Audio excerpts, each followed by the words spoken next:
I do. And I do want to say a very good evening to both of you. This debate will cover 6 major topics. At the beginning of each section, each candidate will have 2 minutes uninterrupted to answer my first question. The debate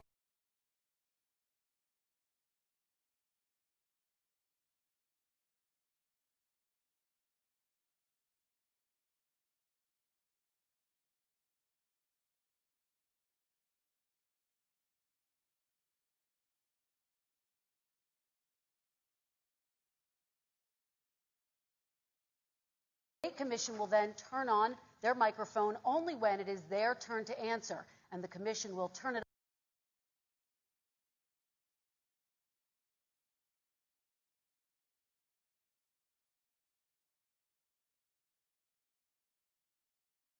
off exactly when the 2 minutes have expired.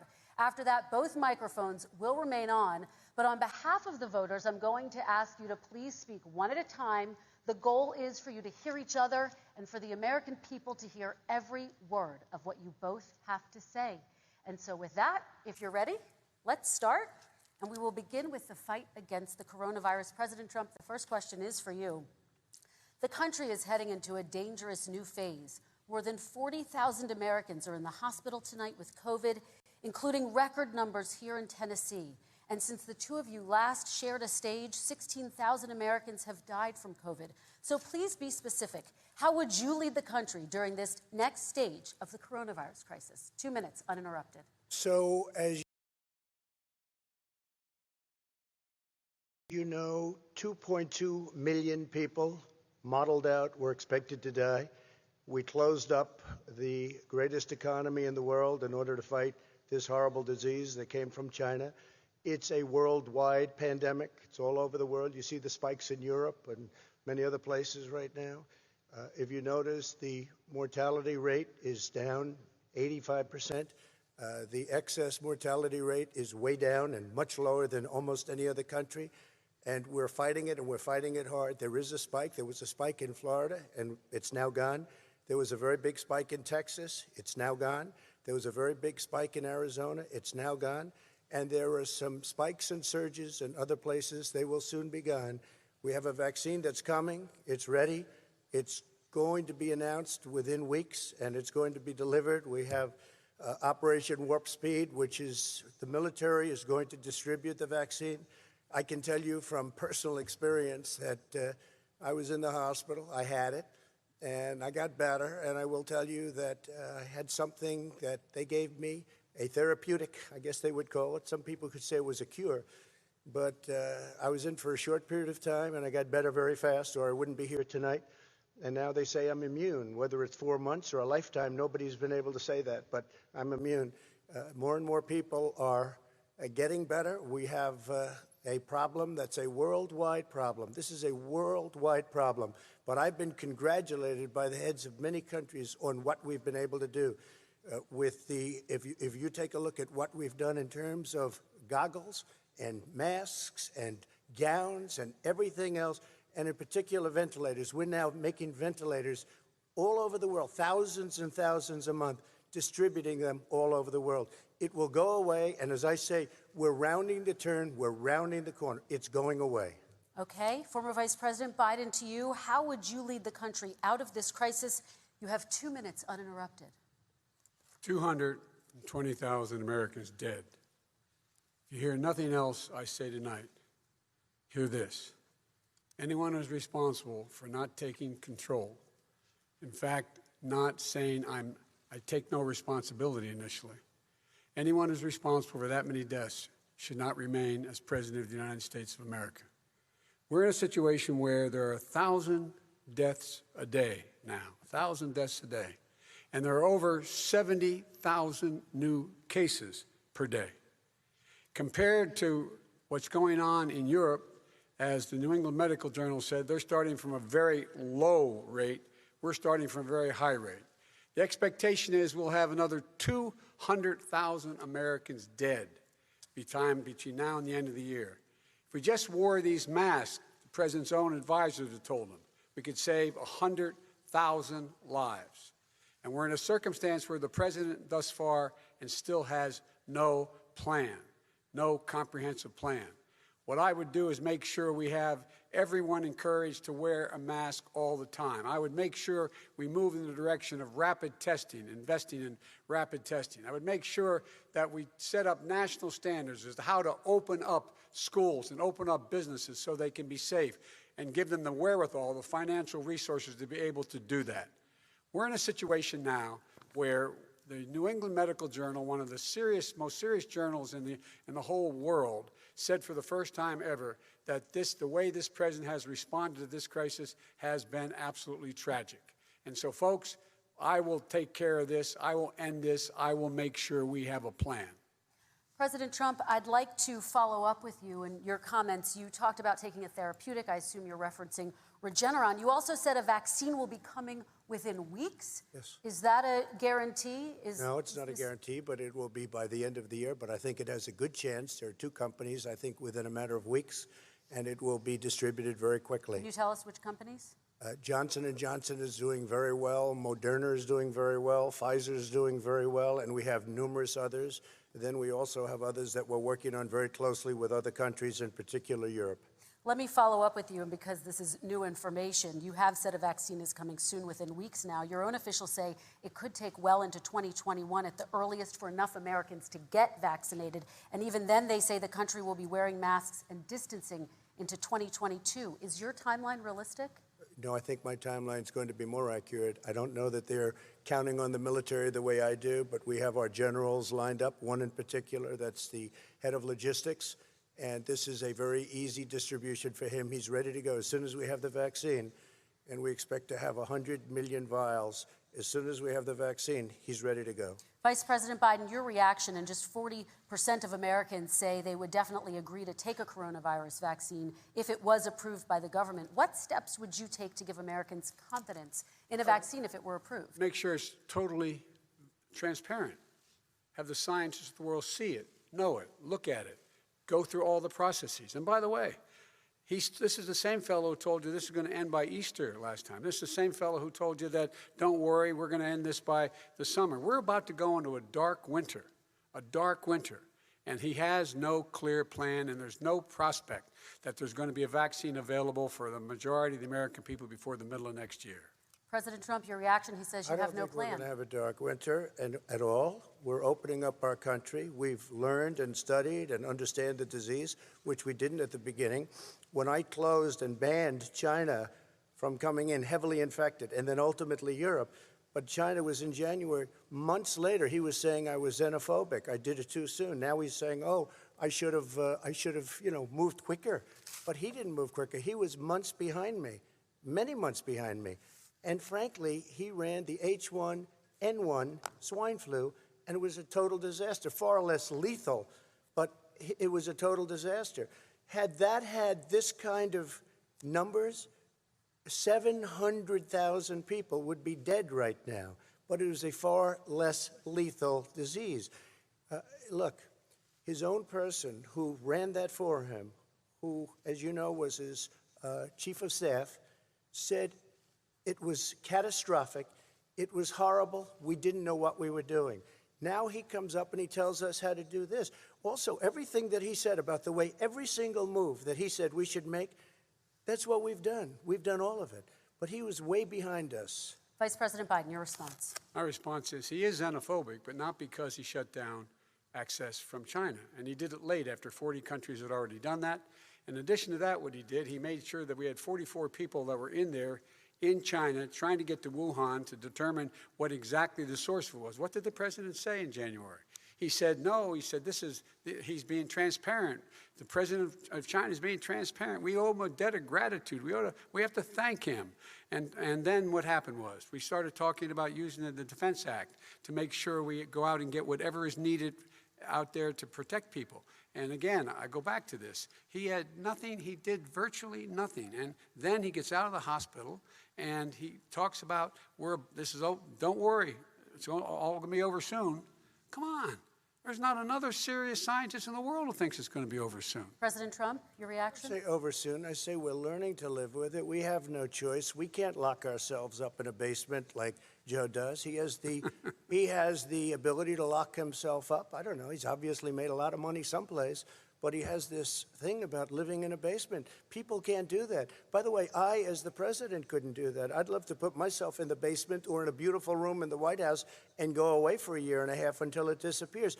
I can't do that. And Kirsten, every meeting I had, and I'd meet a lot of families, including Gold Star families and military families, every meeting I had, and I had to meet them. I had to. It would be horrible to have canceled everything. I said, you know, this is dangerous. And you catch it. And, you know, I caught it. I learned a lot. Great doctors, great hospitals. And now I recovered. 99.9 of young people recover. 99% of people recover. We have to recover. We can't close up our nation. We have to open our school, and we can't close up our nation, or you're not going to have a nation.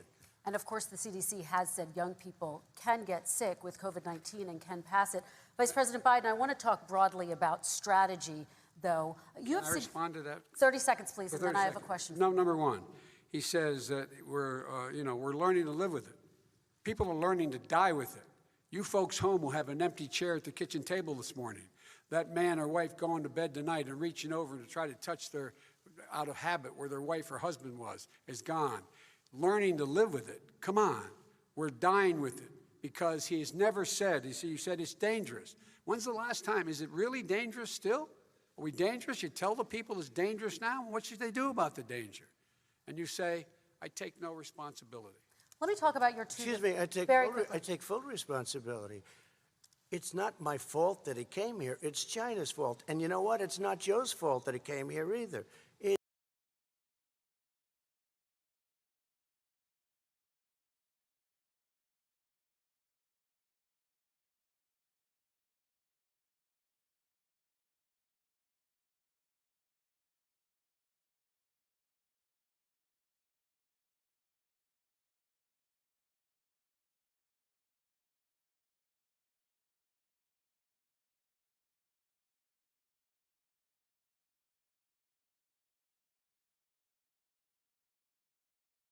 Earlier.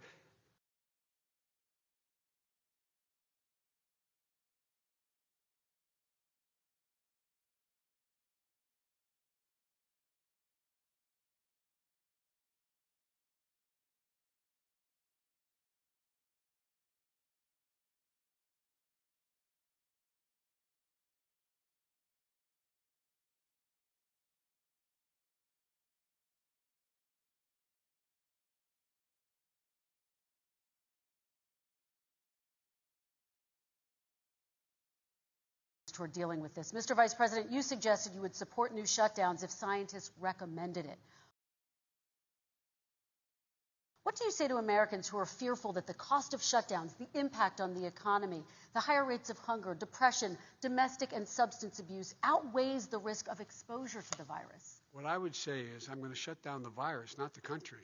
It's his ineptitude that caused the country to have to shut down in large part. Why businesses have gone under, why schools are closed, why so many people have lost their living, and why they're concerned. Those other concerns are real. That's why he should have been, instead of in a sand trap at his golf course, he should have been negotiating with Nancy Pelosi and the rest of the Democrats and Republicans about what to do about the acts they were passing for billions of dollars to make sure people had the capacity. But you haven't ruled out more shutdowns.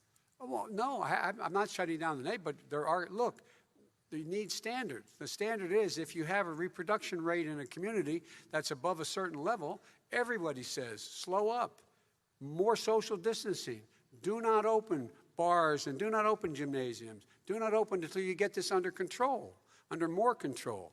But when you do open, give the people the capacity to be able to open and have the capacity to do it safely. For example, schools. Schools, they need a lot of money to open. They need to deal with ventilation systems. They need to deal with smaller classes, more teachers, more pods. And he's refused to support that money, or at least up to now. Let's talk about schools. President Trump, I think we have to respond, if I might. Please, and then I have a follow-up. Thank you, and I appreciate that. Look, all he does is talk about shutdowns, but forget about him. His Democrat governors, Cuomo in New York, you look at what's going on in California, you look at Pennsylvania, North Carolina, Democrats all, they're shut down so tight, and they're dying. They're dying. And he supports all these people. All he talks about is shutdowns. No, we're not going to shut down, and we have to open our schools. And it's like, as an example, I have a young son. He also tested positive. By the time I spoke to the doctor the second time, he was fine. It just went away. Young people, I guess it's their immune system. Let me follow up with you, President Trump. You've demanded schools open in person and insist they can do it safely. But just yesterday, Boston became the latest city to move its public school system entirely online after a coronavirus spike. What is your message to parents who worry that sending their children to school will endanger not only their kids, but also their teachers and families? I want to open the schools. The transmittal rate to the teachers is very small, but I want to open the schools. We have to open our country. We're not going to have a country. You can't do this. We can't keep this country closed. This is a massive country with a massive economy. People are losing their jobs. They're committing suicide. There's depression, alcohol, drugs at a level that nobody's ever seen before. There's abuse, tremendous abuse. We have to open our country. You know, I've said it often. The cure cannot be worse than the problem itself. And that's what's happening. And he wants to close down. He'll close down the country if one person in our massive bureaucracy says we should close it down. Vice President Biden, your response. Simply not true. We ought to be able to walk and chew gum at the same time. We ought to be able to safely open, but when they need resources to open.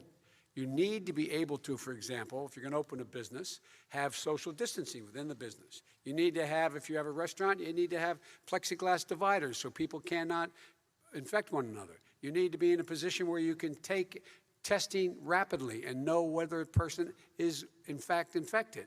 You need to be able to trace. You need to be able to provide all the resources that are needed to do this. And that is not inconsistent with saying that we're going to make sure that we open safely. And by the way, all you teachers out there, not that many of you are going to die, so don't worry about it.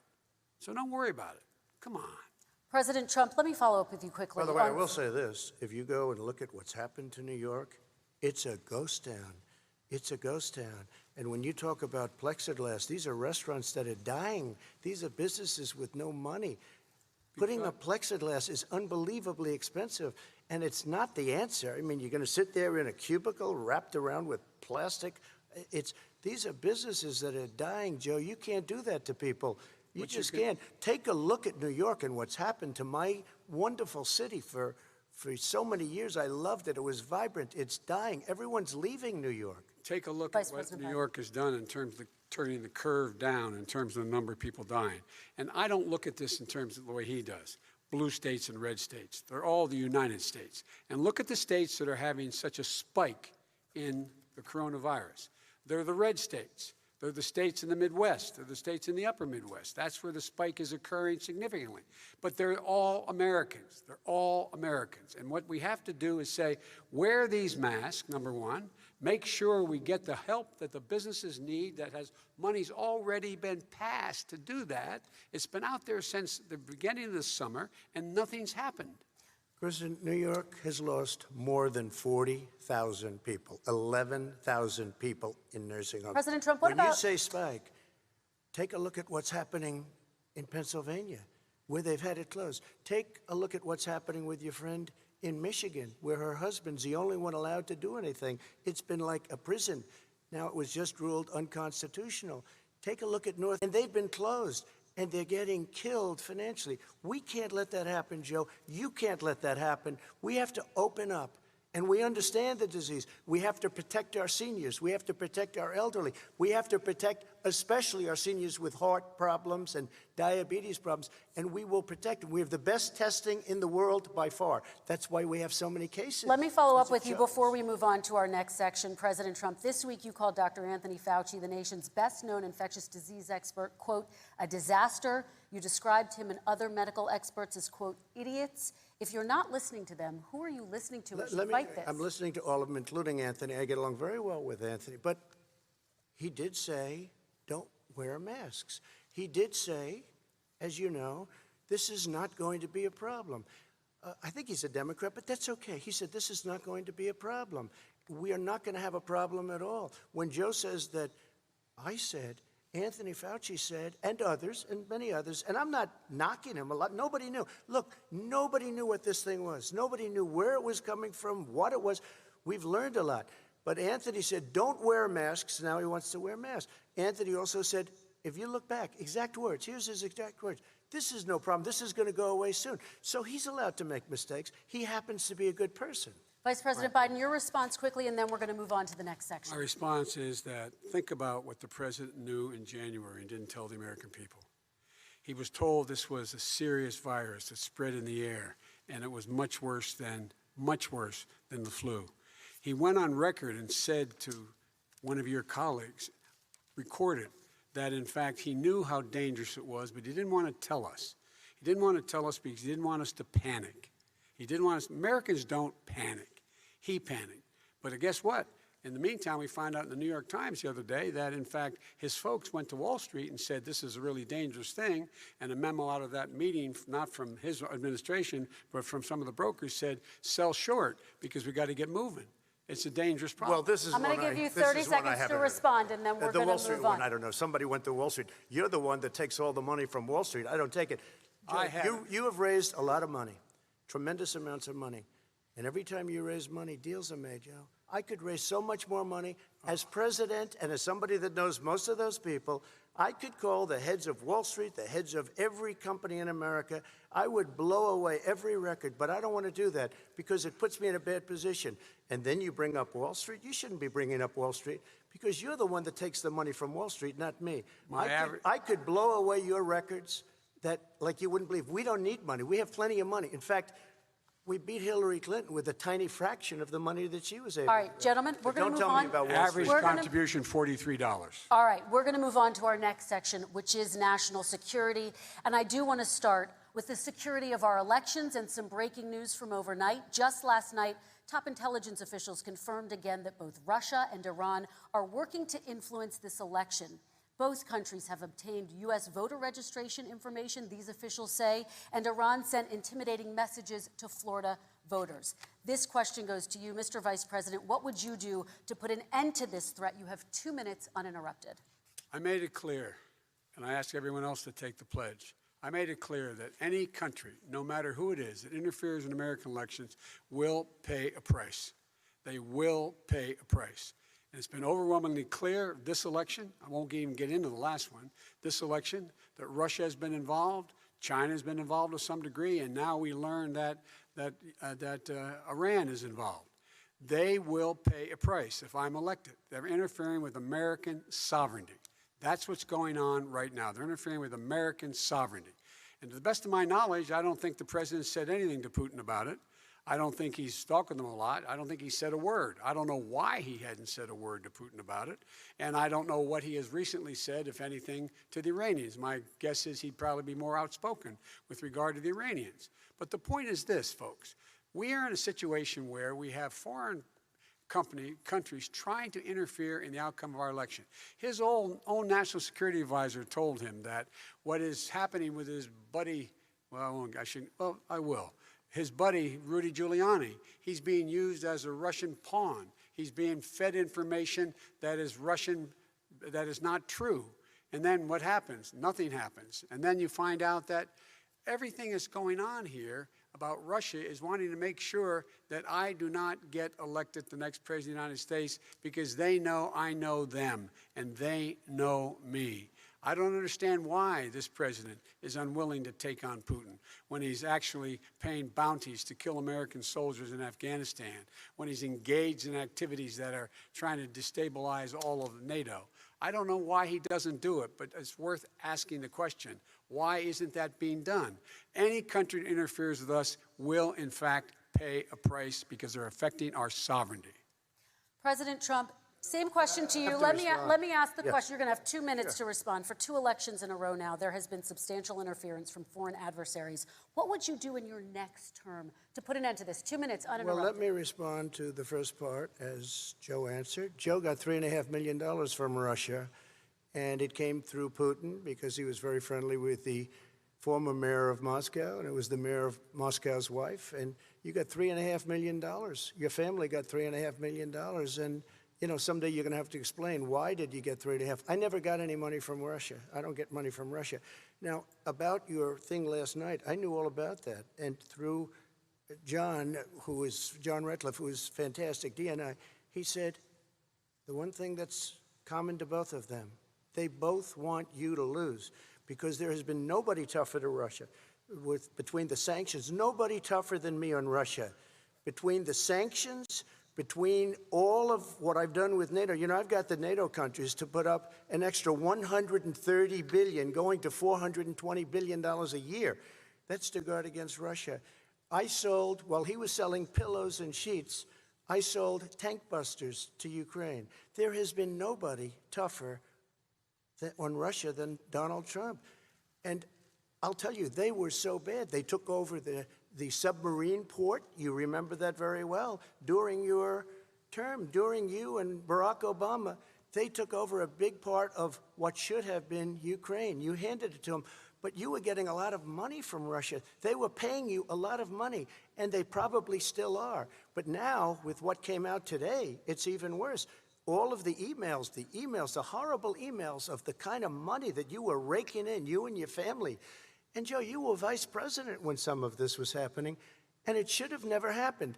And I think you owe an explanation to the American people.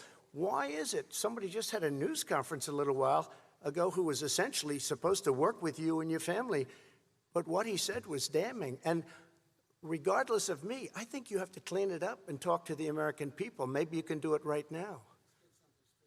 Vice President Biden, you may respond. And then I do want to follow up on the election security. I have not taken a penny from any foreign source ever in my life. We learned that this president paid 50 times the tax in China, has a secret bank account with China, does business in China, and in fact is talking about me taking money. I have not taken a single penny from any country whatsoever, ever, number one. Number two, this is a president, I have released all of my tax returns, 22 years. Go look at them. 22 years of my tax return. You have not released a single solitary year of your tax return. What are you hiding? Why are you unwilling? The foreign countries are paying you a lot. Russia's paying you a lot. China's paying you a lot. And your hotels and all your businesses all around the country, all around the world. And China's building a new road to a new a golf course you have overseas. So what's going on here? Why don't release your tax return or stop talking about corruption? President Trump, your response. First of all, I called my accountants under audit. I'm going to release them as soon as we can. I want to do it, and it'll show how successful, how great this company is. But much more importantly than that, people were saying $750. I asked them a week ago, I said, what did I pay? They said, sir, you prepaid tens of millions of dollars. I prepaid my tax. Tens over the last number of years. Tens of millions of dollars I prepaid because at some point they think it's an estimate. They think I may have to pay tax. So I already prepaid it. Nobody told me that. Did your accountant Nobody tell told you that. Excuse them? me. And it wasn't written whenever they write this. They keep talking about $750, which I think is a filing fee. But let me just tell you, I prepaid millions and millions of dollars in taxes. Number one. Number two, I don't make money from China. You do. I don't make money from Ukraine. You do. I don't make money from Russia. You made $3.5 million, Joe, and your son gave you. They even have a statement that we have to give 10% to the big man. You're the big man, I think. I don't know. Maybe you're not, but you're the big man, I think. Your son said we have to give 10% to the big man.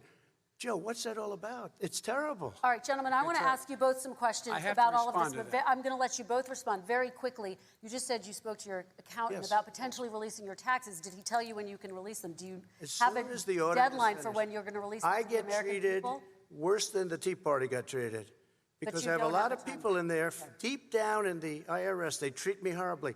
We made a deal. It was all settled until I decide to run for president. I get treated very badly by the IRS, very unfairly. But we had a deal all done. As soon as we're completed with the deal, I want to release it. But I have paid millions and millions of dollars, and it's worse than paying. I paid in advance. It's called prepaying your taxes. I paid in advance. I want to ask you both about questions regarding your potential foreign entanglements and questions that have been raised to give you both a chance to talk about this more broadly. Respond very quickly, and then I'll get to my question. Why did he's been saying this for 4 years? Show us. Just show us. Stop playing around. You've been saying for 4 years Everybody you're going to knows reduce your taxes. Nobody knows it, Mr. President. What they do know is you're not paying your taxes, or you're paying taxes that are so low. When last time he said what he paid, he said, I only pay that little because I'm smart. I know how to game the system. Come on. Come on, folks. Very quickly, President Trump, and then I want to get to two questions to both of you on this. I was put through a phony witch hunt for 3 years. It started before I even got elected. They spied on my campaign. No president should ever have to go through what I went through. Let me just say this. Mueller and 18 angry Democrats and FBI agents all over the place spent $48 million. They went through everything I had, including my tax returns, and they found absolutely no collusion and nothing wrong. $48 million. I guarantee you, if I spent $1 million on you, Joe, I could find plenty wrong. Because the kind of things that you've done and the kind of monies that your family has taken, I mean, your brother made money in Iraq. Millions of dollars. Your other brother made a fortune, and it's all through you, Joe. And they say you get some of it, and you do live very well. You have houses all over the place. You live very well. All right, gentlemen, let me just ask some questions about all of this broadly. Vice President Biden, there have been questions about the work your son has done in China and for a Ukrainian energy company when you were vice president. In retrospect, was anything about those relationships inappropriate or unethical? Nothing was unethical. Here's what the deal. With regard to Ukraine, we had this whole question about whether or not, because he was on the board, I later learned of a Burisma, a company, that somehow I had done something wrong. Yet every single solitary person, when he was going through his impeachment, testifying under oath who worked for him, said, I did my job impeccably. I carried out U.S. policy. Not one single solitary thing was out of line. Not a single thing, number one. Number two, the guy who got in trouble in Ukraine was this guy trying to bribe the Ukrainian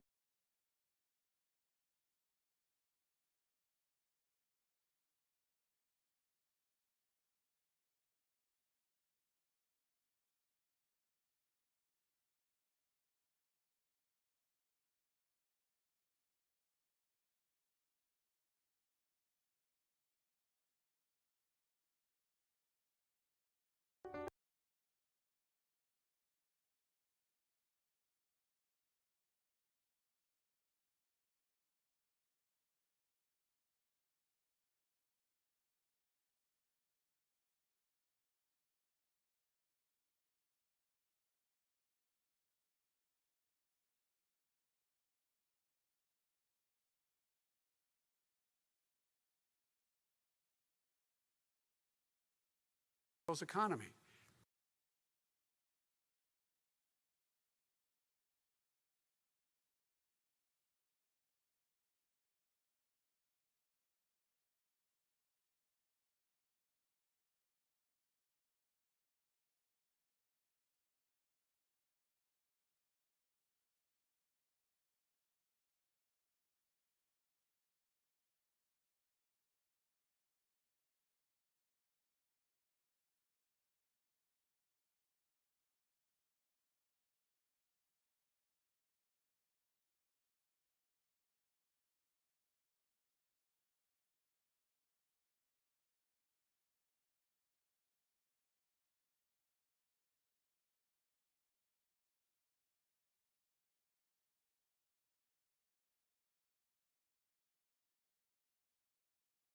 We need to be having the rest of our friends with us saying to China, these are the rules. You play by them or you're going to pay the price for not paying by them economically. That's the way I will run it, and that's what we did in upholding steel tariffs and a range of other things when we were president and vice president. All right, let's talk about North Korea. Excuse me, no, I have to respond to that. Okay, very quickly, and then we're Son going to move on to North with $1.5 Korea. billion from China to Not manage after true. spending 10 minutes in office and being in Air Force Two, number one. Number two, to make $10 million a year for introductions. President Trump, on China policy, though, what No, but wait a specifically are minute. you going to do? What specifically are you going to do to make China pay? You've said you're going First to of make all, them pay. China is paying. They're paying billions and billions of dollars. I just gave New $28 billion. sanctions? New sanctions? I just gave $28 billion to our farmers. Taxpayers' China, money. It's what? Taxpayers' money. Didn't come from yeah, China. you know who the taxpayer is? It's called China. China paid $28 billion, and you know what they did to pay it, Joe? They devalued their currency, and they also paid up. And you know who got the money? Our farmers, our great farmers, because they were targeted. You never charged them anything. Also, I charged them 25% on dumped steel because they were killing our steel industry. We were not going to have a steel industry. Okay. And now we have a steel industry. Okay, Vice President Biden, your response, please. My response is, look, this isn't about, there's a reason why he's bringing up all this malarkey. There's a reason for it. He doesn't want to talk about the substantive issues. It's not about his family and my family. It's about your family. And your family's hurting badly. If you're making less than, if you're a middle-class family, you're getting hurt badly right now. You're sitting at the kitchen table this morning deciding, well, we can't get new tires, they're bald because we have to wait another month or so. Or are we going to be able to pay the mortgage? Or who's going to tell her she can't go back to community college? They're the decisions you're making in the middle-class families like I grew up in Scranton and Claymont. They're in trouble. We should be talking about your families, but that's the last thing he wants to talk about. I want to 10 seconds, Mr. President. That's 10 a seconds. typical political statement. Let's get off this China thing, and then he looks, the family, around the table, everything. Just a typical politician when I see that. Let's talk about I'm not North a typical Korea politician. now. Okay, that's why I got elected. Let's get off the subject of China. Let's talk around sitting around the table. All right. Come on, Joe, you can do better. We're going to talk about North Korea now. President Trump, you've met with North Korean leader Kim Jong-un 3 times. You've talked about your beautiful letters with him. You've touted the fact that there hasn't been a war or a long-range missile test. And yet North Korea recently rolled out its biggest ever intercontinental ballistic missile and continues to develop its nuclear arsenal. Do you see that as a betrayal of the relationship you forged? Just 30 seconds here because we need to get on to the next So when I met with Barack Obama, we sat in the White House.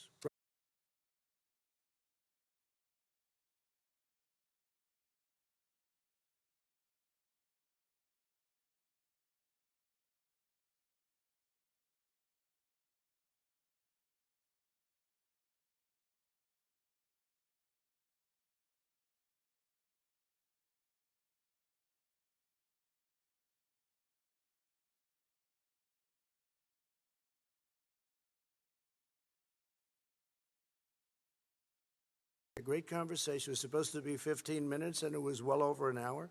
He said the biggest problem we have with North Korea. He indicated we will be in a war with North Korea. Guess what? It would be a nuclear war, and he does have plenty of nuclear capability. In the meantime, I have a very good relationship with him. Different kind of a guy, but he probably thinks the same thing about me. We have a different kind of a relationship. We have a very good relationship, and there's no war. And you know, about 2 months ago, he broke into a certain area. They said, oh, there's going to be trouble. I said, no, they're not, because he's not going to do that. And I was right. Look, instead of being in a war where millions of people, Seoul, you know, is 25 miles away. That's 30 and seconds. I have a good relationship. You. Vice President Biden, to you, North Korea conducted 4 nuclear tests under the Obama administration. Why do you think you would be able to rein in this persistent threat? Because I'd make it clear, which we were making clear to China, they had to be part of the deal. Because here's I made it clear, and as a spokesperson of the administration when I went to China, that they said, why are you moving your missile defense up so close? Why are you moving more forces here? Why are you continuing to do military maneuvers with South Korea? I said, because North Korea is a problem, and we're going to continue to do it so we can control them. We're going to make sure we can control them and make sure they cannot hurt us. And so if you want to do something about it, step up and help. If not, it's going to continue. What has he done? He's legitimized North Korea. He's talked about his good buddy, who's a thug, and he talks about how we're better off. And they have much more capable missiles, able to reach U.S. territory much more easily than ever did before. Let me follow up with you, Vice President Biden. You've said you wouldn't meet with Kim Jong-un without preconditions. Are there any conditions under which you would meet with him? On the condition that he would agree that he would be drawing down his nuclear capacity to get the Korean Peninsula should be a nuclear-free zone. All right, let's move on to American families. Kristen, they tried Very to quickly, meet with 10 him. seconds, President. They tried to meet with him. He wouldn't do it. He didn't like Obama. He didn't like him. He wouldn't do it. Okay, I got to give him a chance to respond to that before we move on. And that's okay.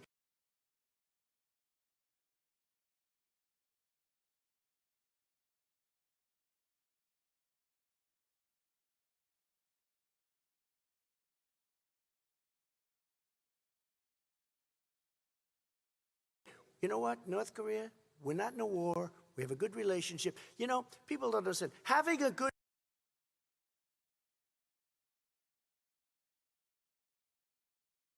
relationship with leaders of other countries is a good thing. We have a lot of questions to get to. That's Your like response. saying we had a good relationship with Hitler before he, in fact, invaded Europe, the rest of Europe. Come on. The reason he would not meet with President Obama is because President Obama said, we're going to talk about denuclearization. We're not going to legitimize you, and we're going to continue to put stronger and stronger sanctions on you. That's why he wouldn't meet with us. All right, let's move on. Let's move on and talk about American families. He left me a mess, Kristen. President Trump, okay, we do need to move on. They left me a mess. North Korea was a mess. And in fact, if you remember the first 2 or 3 months, there was a very dangerous period in my first 3 months before we sort of worked things out a little bit. Okay. There was a they left us a mess. And Obama would be, I think, the first to say it was the single biggest problem he thought that our country had. Okay, let's move on to American families and the economy. One of the issues that's most important to them is health care, as you both know. Today, there was a key vote on a new Supreme Court Justice, Amy Coney Barrett, and health care is at the center of her confirmation fight. Over 20 million Americans get their health insurance through the Affordable Care Act. It's headed to the Supreme Court, and your administration, Mr. President, is advocating for the court to overturn it. If the Supreme Court does overturn that law, those 20 million Americans could lose their health insurance almost overnight. So what would you do if those people have their health insurance taken away? You have 2 minutes uninterrupted. Sure. First of all, I've already done something that nobody thought was possible. Through the legislature, I terminated the individual mandate. That is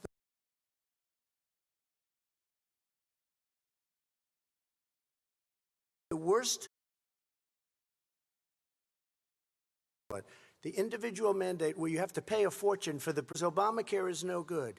But then I made a decision, run it as well as you can to my people, great people. Run it as well as you can. I could have gone the other route and made everybody very unhappy. They ran it. Premiums are down, everything's down. Here's the problem. No matter how well you run it, it's no good. What we'd like to do is terminate it. We have the individual mandate done. I don't know that it's going to work. If we don't win, we will have to run it, and we'll have Obamacare, but it'll be better run. But it no longer is Obamacare, because without the individual mandate, it's much different.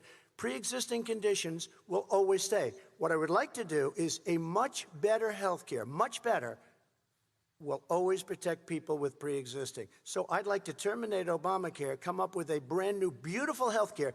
The Democrats will do it because there'll be tremendous pressure on them, and we might even have the House by that time, and I think we're going to win the House, okay? You'll see, but I think we're going to win the House. But come up with a better health care, always protecting people with pre-existing conditions. And one thing very important, we have 180 million people out there that have great private health care. Far more than we're talking about with Obamacare. Joe Biden is going to terminate all of those policies. These are people that love their health care, people that have been successful, middle-income people, been successful. They have 180 million plans, 180 million people, families, under what he wants to do, which will basically be socialized medicine. He won't even have a choice. They want to terminate 180 million plans. We have done an incredible job on health care, and we're going to do even better. Okay. Vice President Biden, yes, this is for you. Your health care plan calls for building on Obamacare. So my question is, what is your plan if the law is ruled unconstitutional by the Supreme Court? You have 2 minutes uninterrupted. What I'm going to do is pass Obamacare with a public option. It'll become Biden-care. The public option is an option that says that if you, in fact, do not have the wherewithal if you qualify for Medicaid and you do not have the wherewithal in your state to get Medicaid, you automatically are enrolled, providing competition for insurance companies. That's what's going to happen. Secondly, we're going to make sure we reduce the premiums and reduce drug prices by making sure that there's competition, that Medicare to negotiate drug prices with the insurance companies. Thirdly, the idea that I want to eliminate private insurance, the reason why I had such a fight with 20 candidates for the nomination was I support private insurance. That's why not one single person with private insurance would lose their insurance under my plan, nor did they under Obamacare. They did not lose their insurance unless they chose they wanted to go to something else. Lastly, we're going to make sure we're in a situation that we actually protect pre-existing. There's no way he can protect pre-existing conditions. None, zero. You can't do it in the ether. He's been talking about this for a long time. He's never come up with a plan. I guess we're going to get the pre-existing condition plan the same time we get the infrastructure plan that we've been waiting since 17, 18, 19, and 20. The fact, I still have a few more minutes. I know you're getting anxious. The fact is that he's already cost the American people, because of his terrible handling of the COVID virus and the economic spillover, 10 million people have lost their private insurance. And he wants to take away 22 million more people who have it under Obamacare, and over 110 million people with pre-existing conditions. And all the people from COVID are going to have pre-existing conditions. What are they going to do? I have a follow-up for you, Vice President Biden. It relates to something that President Trump said. He's accusing you of wanting socialized medicine. What do you say to people who have concerns that your health care plan, which includes a government insurance option, takes the country one step closer to a health care system run entirely by the government? What's your response to it's them? ridiculous. It's like saying that, the idea that the fact that there's a public option that people can choose, that makes it a socialist plan. Look, the difference between the president, I think health care is not a privilege, it's a right. Everyone should have the right to have affordable health care. And I am very proud of my plan. It's gotten endorsed by all the major labor unions, as well as a whole range of other people who, in fact, are concerned in the medical field. This is something that's going to save people's lives, and this is going to give some people an opportunity to have health care for their children. How many of you home are worried and rolling around in bed tonight wondering what in God's name you're going to do if you get sick because you've lost your home insurance, your health insurance, your company's gone under? We have to provide health insurance for people at an affordable rate, and that's what I do. President Trump, Excuse me, he was your there response. for 47 years. He didn't do it. He was now there as vice president for 8 years, and it's not like it was 25 years ago. It was 3 3/4. It was just a little while ago, right? Less than 4 years ago. He didn't do anything. He didn't do it. He wants socialized medicine, and it's more liberal than Bernie Sanders and wants it even more. Bernie Sanders wants it. The Democrats want it. You're going to have socialized medicine, just like he went with fracking. We're not going to have fracking. We're going to stop fracking. We're going to stop fracking. Then he goes to Pennsylvania after he gets a nomination, where he got very lucky to get it. And he goes to Pennsylvania and he says, oh, we're going to have fracking. And you never asked that question. And by the way, so far, I respect very much the way you're handling this, I have to say. By the way. But somebody should ask the question. You can ask he goes for a year. There will be no fracking. We have a number of topics we're going to get to. That's a big question. We're going to get to. It's the same thing with socialized medicine. I have to respond. Vice President, your response, please. My response is people deserve to have affordable health care, period. Period, period, period. And the Biden care proposal will, in fact, provide for that affordable health care, lower premiums. What we're going to do is going to cost some money. It's going to cost over $750 billion over 10 years to do it. And they're going to have lower premiums. You can buy into the better plans, the cheaper plans, lower your premiums, deal with unexpected billing, and have your drug prices drop significantly. He keeps talking about it. He hasn't done a thing for anybody on health care. Not a thing. Kristen, when Very he quickly, says, then I want to talk about what's happening on Capitol Hill. He's talking about socialized medicine and and health care. When he talks about a public option, he's talking about destroying your Medicare, totally destroyed, and destroying your Social Security. And this whole country will come down. You know, Bernie Sanders tried it in his state. He tried it in his state. His governor was a very liberal governor. They want to make it work. Okay, let's let Vice President Biden respond. It doesn't work. Vice President He's Biden, a very confused guy. He thinks he's running against somebody else. He's running against Joe Biden. I beat all those other people because I disagreed with them. Joe Biden he's running against. And the idea that we're in a situation that they're going to destroy Medicare, this is the guy that the actuary at Medicare said, if in fact, at Social Security, if in fact he continues to withhold his plan to withhold the tax on Social Security will be bankrupt by 2023 with no way to make up for it. This is the guy who's tried to cut Medicare. So the idea that Donald Trump is lecturing me on Social Security and Medicare, come on. He tried to get rid of it. He tried to hurt Social Security years ago. Go back and look at the records. He tried to hurt Social Security years ago. All right, let's move on. This I'm is going to the move guy on. that when they announced Mr. President, I have to move last on to the next question. They said or the else stock we're not market going to will have time boom to talk about it. if I'm elected. If he's elected, the stock market will crash. Okay, let's biggest move on to the analysts are next saying question Let me respond. very quickly. Look, the idea that the stock market is booming is his only measure of what's happening. Where I come from in Scranton and Claymont, the people don't live off of the stock market. Just in the last three years during this crisis, the billionaires in this country made, according to the Wall Street, $700 billion more dollars. $700 billion more dollars, because that's his only measure. What happens to the ordinary people out there? What happens to them? Let's talk about what's happening on Capitol Hill. We're going to move on, 401ks are through the roof. We're going to move on. Stock are through the roof. All right. And he doesn't come from Scranton. That's like he lived there for a short period of time before he even knew it. We're going to move on to the next question. And the people of Pennsylvania Let me will move show on you to my that. next question, They gentlemen. understand. As of tonight, more than 12 million people are out of work. And as of tonight, 8 million more Americans have fallen into poverty, and more families are going hungry every day. Those hit hardest are women and people of color. They see Washington fighting over a relief bill. Mr. President, why haven't you been able to get them the help they need? 30 seconds here. Because Nancy Pelosi doesn't want to approve it. I do. But you're the president. I do, but I still have to get. Unfortunately, that's one of the reasons I think we're going to take over the House, because of her. Nancy Pelosi doesn't want to approve anything on a date called November 3rd.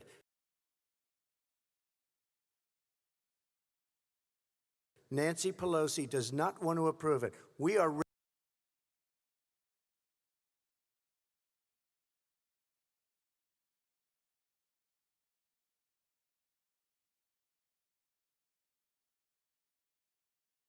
ready, willing, and able to do something. Don't forget, we've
already approved three plans, and it's gone through, including the Democrats, in all fairness.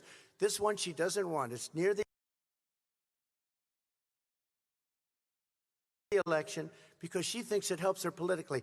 I think it hurts her politically. All right, Mr. Vice President. You know, the Republican leader in the United States Senate said he can't pass it. He will not be able to pass it. He does not have Republican votes. Why isn't he talking to his Republican friends? Let me follow up with you, Vice President we made a Biden, deal, because the Republicans let me will ask pass Vice it. President Biden a question. You are the leader of the Democratic Party. Why have you not pushed the Democrats to get a deal for the American people? Well, I have, and they have pushed it. Look, they passed this act all the way back in the beginning of the summer. This is like it's not new. It's been out there. This HEROES Act has been sitting there. And look at what's happening. When I was in charge of the Recovery Act with $800 billion, I was able to get $145 billion to local communities that have to balance their budgets and states that have to balance their budgets, so then have to fire firefighters, teachers, first responders, law enforcement officers, so they could keep their cities and counties running. He will not support that. They have not done a thing for them. And Mitch McConnell said, let them go bankrupt. Let them go bankrupt. Come on. What's the matter with these guys? The bill that was passed in the House was a bailout of badly run, high-crime, Democrat, all run by Democrats, cities and states. It was a way of getting a lot of money, billions and billions of dollars to these states. It was also a way of getting a lot of money from our people's pockets to people that come into our country illegally. we were going to take care of everything for them. And what that does, and I'd love to do that, I'd love to help them, but what that does, everybody all over the world will start pouring into our country. We can't do it. This was a way of taking care of them. This was a way of spending on things that had nothing to do with COVID, as per your question. But it was really a big bailout for badly run Democrat cities and states. All right, By the way, if I get elected, I'm running as a proud Democrat, but I'm going to be an American president. I don't see red states and blue states. What I see is American, United States. And folks, every single state out there finds themselves in trouble. They're going to start laying off, whether they're red or blue, cops, firefighters, first responders, teachers, because they have to balance their budget. And the founders were smart. They allowed the federal government to deficit spend to compensate for the United States of America. I want to talk about the minimum wage, gentlemen. Mr. Vice President, we are talking a lot about struggling small businesses and business owners these days. Do you think this is the right time to ask them to raise the minimum wage? You, of course, support a $15 federal minimum wage. I do, because I think one of the things we're going to have to do is we're going to have to bail them out, too. We should be bailing them out now, those small businesses. You got 1 in 6 of them going under. They're not going to be able to make it back. They passed a package that allows us to be able to call PPP. Money is supposed to go to help them do everything from organize how they can deal with their businesses being open safely. Schools, how they can make classrooms smaller, how they can hire more teachers, how they can put ventilation systems in. They need the help. The businesses as well as the schools need the help. But these guys will not help them. Is not giving them any of the money. We are going to move on to immigration, one thing very but I quickly, want to get your we have reaction. to help our small businesses by raising the minimum wage. That's not helping. I think it should be a state option. Alabama is different than New York. New York is different from Vermont. Every state is different. It should be a state option. You said very recently. We have to help. It's very important. We have to help our small businesses. How are you helping your small businesses when you're forcing wages? What's going to happen, and what's been proven to happen, is when you do that, these small businesses fire many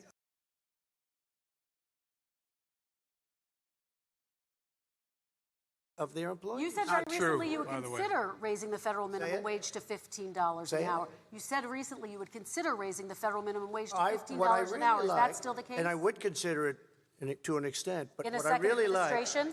in a second administration, but not to a level that's going to put all these businesses out of business. It should be a state option. Look, I've lived in different places. I know different places. They're all different. Some places, $15 is not so bad. In other places, other states, $15 would be Okay, President ruinous. Trump, thank you. Quick response, Vice President Biden. 2 jobs, 1 job, be below poverty. People are making $6, $7, $8 an hour. These first responders, we all clap for as they come down the street because they've allowed us to make it. What's happening? They deserve a minimum wage of $15. Anything below that puts you below the poverty level. And there is no evidence that when you raise the minimum wage, businesses go out of business. That is simply not true. We're going to talk about immigration. We're going to talk about immigration now, gentlemen, and we're going to talk about families within this context. Mr. President, your administration separated children from their parents at the border, at least 4,000 kids. You've since reversed your zero-tolerance policy, but the United States can't locate the parents of more than 500 children. So how will these families ever be reunited? Children are brought here by coyotes and lots of bad people, cartels, and they're brought here, and they used to use them to get into our country. We now have as strong a border as we've ever had. We're over 400 miles of brand new wall. You see the numbers, and we let people in, but they have to come in legally, and they come in through merit. But how will you reunite these kids with their families, Mr. President? They built cages. You know, they used to say, I built the cages. And then they had a picture in a certain newspaper, and it was a picture of these horrible cages. And they said, look at these cages. President Trump built them. And then it was determined they were built in 2014. That was him. Do you have a plan to reunite the kids? Yes, we're working on it we're trying very hard. But a lot of these kids come out without the parents. They come over through cartels and through coyotes and through gangs. Vice President Biden, let me bring you into this conversation. Quick response and then another question to you. These 500-plus kids came with parents. They separated them at the border to make it a disincentive to come to begin with. Big, real tough. We're really strong. And guess what? They cannot, it's not coyotes didn't bring them over. Their parents were with them. They got separated from their parents. And it makes us a laughing stock and violates every notion of who we are as a nation.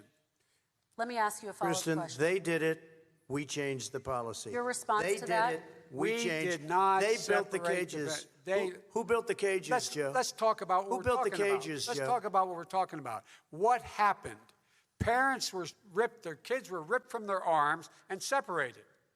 And now they cannot find over 500 sets of those parents, and those kids are alone. Nowhere to go. Nowhere to go. It's criminal. It's criminal. Let me ask Kristen, you I about will say this. They went 10 down. seconds, We and brought then I need to ask reporters, you. everything.